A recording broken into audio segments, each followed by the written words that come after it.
Doctor, muy buenos días, su saludo, lo escuchamos. Muy buenos días, un gusto de estar en tu programa. Y sí, efectivamente, ha salido publicado la ley número 32.242. Es una ley que se intitula, dice, se modifica la ley 29.944, ley de reforma magisterial, para asegurar, dice, la destitución automática del director, del profesor, del auxiliar o del personal administrativo de un centro educativo público o privado, con condena privativa de libertad efectiva o suspendida, e impedir, dice, de manera permanente su ingreso a la carrera pública magisterial. Esa ley 32.242 está desdoblando el artículo 39 de la ley de reforma magisterial, lo ha desdoblado en 6 partes, ¿no? Con lo cual, digamos que las causales de destitución para un profesor o para un director o para un auxiliar o personal administrativo de un centro educativo crece. Y ustedes van a ver ahí en la causal 49.1, dice, es causal de destitución la transgresión por omisión por acción u omisión de los principios. O sea, acá hay una primera causal, ¿no? Cuando un profesor o un auxiliar o un director, sea por acción o por omisión, ustedes saben que la omisión a veces puede ser no premeditada, no querida, no pensada, pero si hay una omisión de un principio, entonces esa persona es inmediatamente sometida a un proceso de destitución. Luego dice, si hay una acción u omisión de los deberes, un deber que uno omite, ya ni siquiera de manera directa, sino omite, también se convierte en una causal para la destitución. Luego es otra causal la acción u omisión de una obligación, también se convierte en una causal para la destitución. Y luego en este 49.1 también dice si hay una acción u omisión de una prohibición en el ejercicio de la función docente, también se considera como una falta grave y causal para una destitución. Este es el 49.1. Luego en el 49.2 se hace una descripción de otras 10 causales. Dice, son consideradas faltas o infracciones muy graves, pasibles de destitución, las siguientes conductas. A, dice, la primera, no presentarse a una evaluación de desempeño docente sin causa justificada. Aquí, por ejemplo, si el profesorado dice, ¿saben qué? Esta evaluación de desempeño docente no es correcta, no es adecuada y no vamos a presentarnos. Si el profesor toma esa decisión, o su gremio o el sindicato toma esta decisión, el no participar, el no presentarse, se convierte en una causal para la destitución. La segunda causal de este 49.2 dice, haber sido condenado por delito doloso. ¿Qué va a ocurrir acá? Mayormente, bueno, acá desde la experiencia en Lima, algunos docentes, algunos profesores tienen, por ejemplo, el problema de la pensión de alimentos. Entonces, la pensión de alimentos, en un momento dado que no es cancelado, no es abonado, te lleva a un tema penal, que es la omisión de la asistencia alimentaria. Y por el tema de recursos, una persona, un profesor, termina siendo sentenciado por el delito de omisión a la pensión de alimentos. Ese es un delito doloso. En consecuencia, si un profesor tiene un problema de esta naturaleza, inmediatamente, de acuerdo a esta segunda causal del 49.2, terminaría destituido del centro educativo.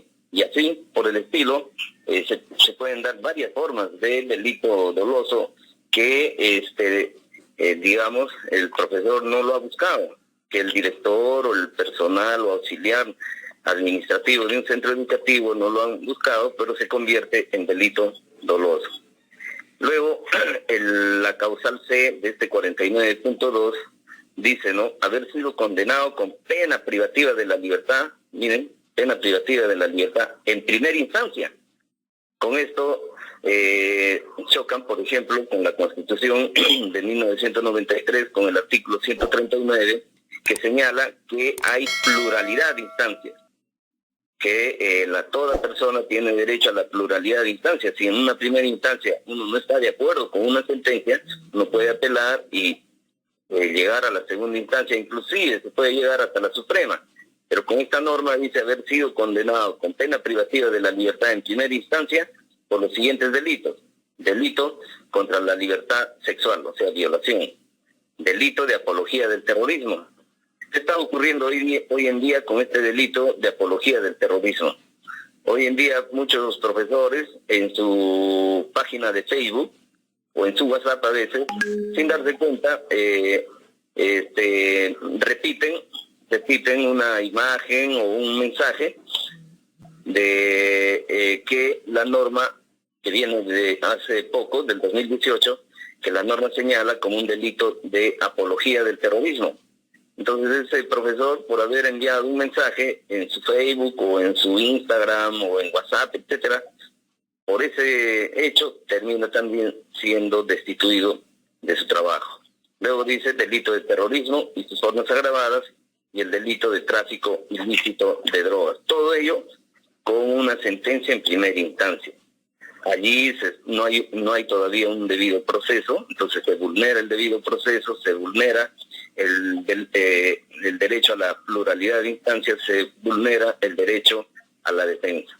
¿Qué va a ocurrir si esta persona que ha sido condenada en primera instancia por cualquiera de estos delitos y en segunda instancia o en la Suprema anulan esta sentencia y disponen que efectivamente no ha cometido ese delito? Entonces el profesor ya estaría destituido.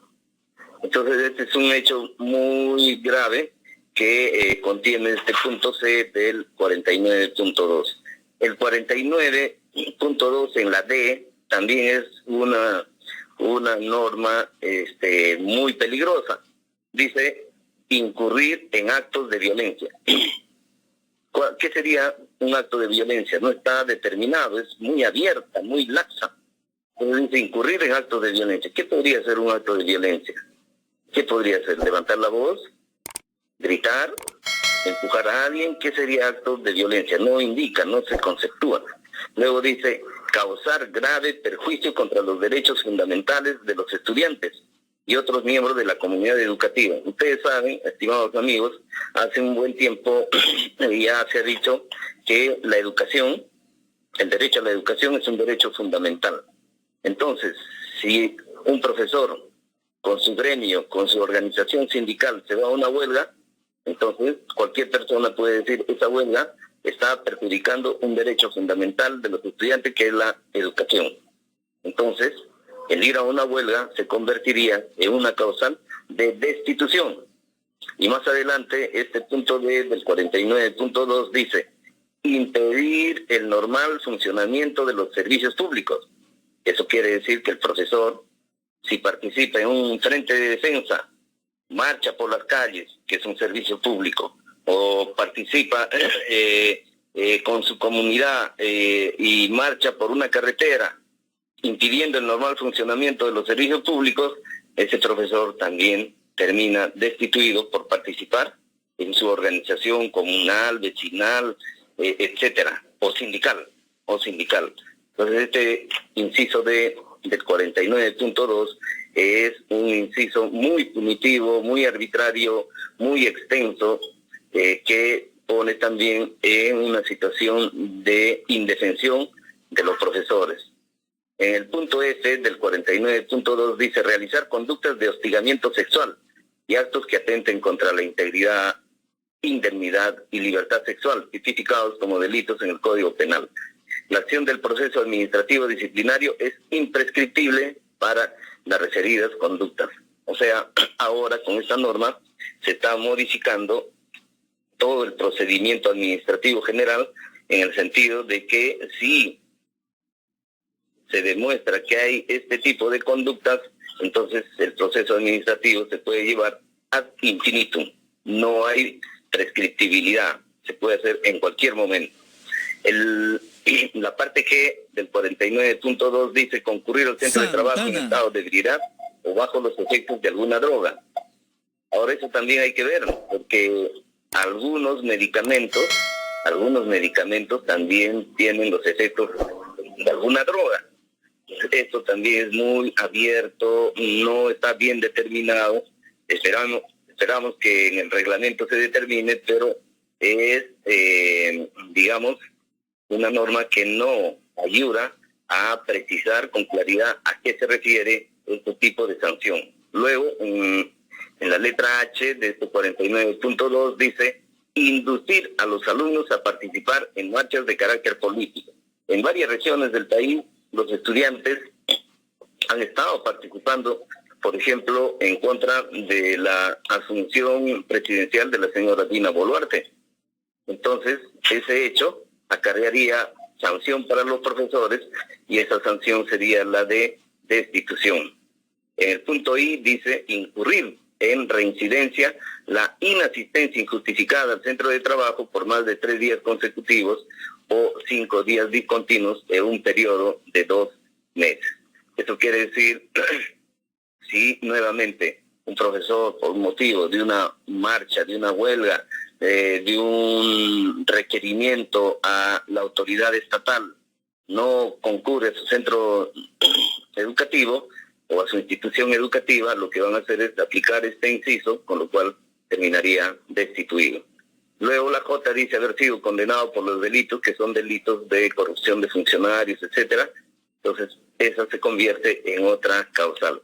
Lo que acá preocupa también en el 49.5 dice, no, el 49.4 dice, en el caso de los profesores que prestan servicios en las instituciones educativas que incurran en las faltas señaladas en los literales D, E, F, G y H, iniciado el proceso investigatorio previo al proceso administrativo disciplinario y en tanto estas no concluyan, el profesor es retirado de la institución educativa. O sea, lo retiran al profesor de manera inmediata.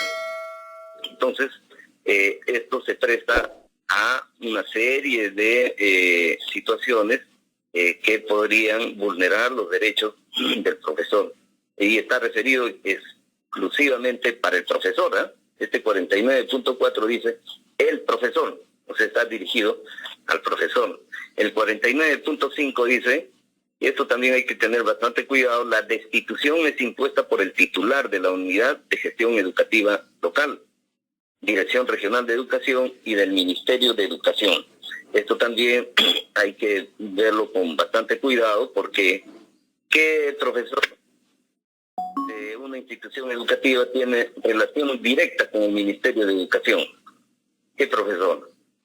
Santana. La relación del profesor es con su director de la institución educativa o en algunas oportunidades con la UGEL, pero casi muy poco con la Dirección Regional de Educación y casi ninguna relación con el Ministerio de Educación. Pero ahora vamos a tener un Ministerio de Educación que esté vigilando a nivel nacional, que pueda detectar alguna de estas tipicidades, a estas conductas y aplicar la destitución del profesor.